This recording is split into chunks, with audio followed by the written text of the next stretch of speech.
Hey guys, Coach Jorge here with the family.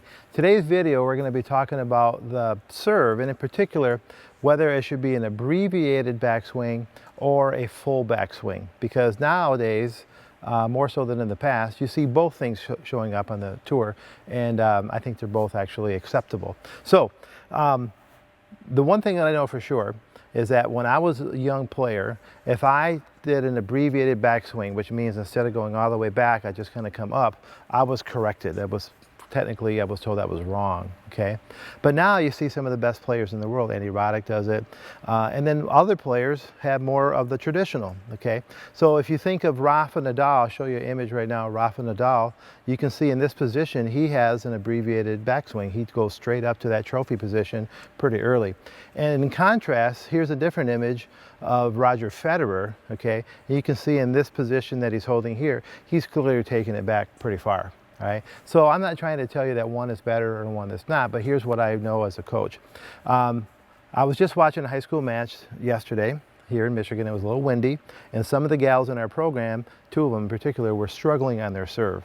And I looked at it, there was a lot of moving parts, and I know that at least one of them was taking some private lessons with one of our coaches and switching from a full motion to more of an abbreviated motion, just simply to get rid of some of the moving parts, okay? So that's what I really want you to think about.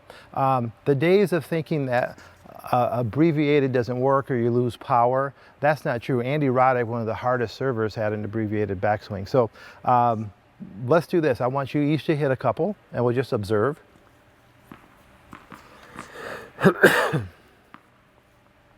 So Carly's natural default position is kind of more abbreviated. That's a change we made with her in her college career.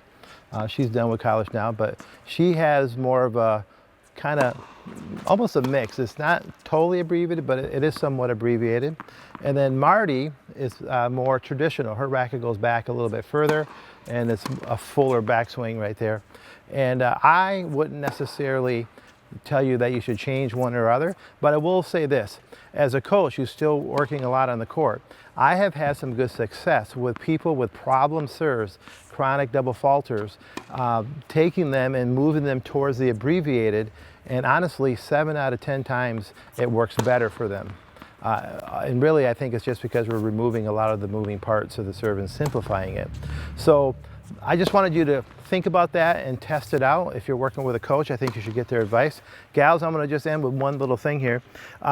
There's a true abbreviated swing, like very abbreviated, would be this person that just goes straight up. It's here, they do their ritual, and it's straight up to this trophy position. Carly, Marty's the opposite. She goes with a full, and I think I'm kind of full. I go back in here. You see the racket developing back in here. And then you have something in the middle. I think you're kind of in the middle. Carly doesn't go straight up. She kind of goes here and then boom. It's kind of like this much, so it's a halfway.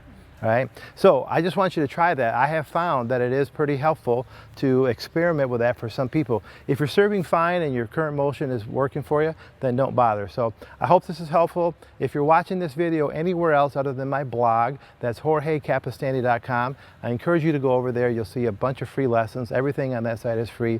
And on top of that, you'll see a whole bunch of high definition, slow motion videos of the best players in the world.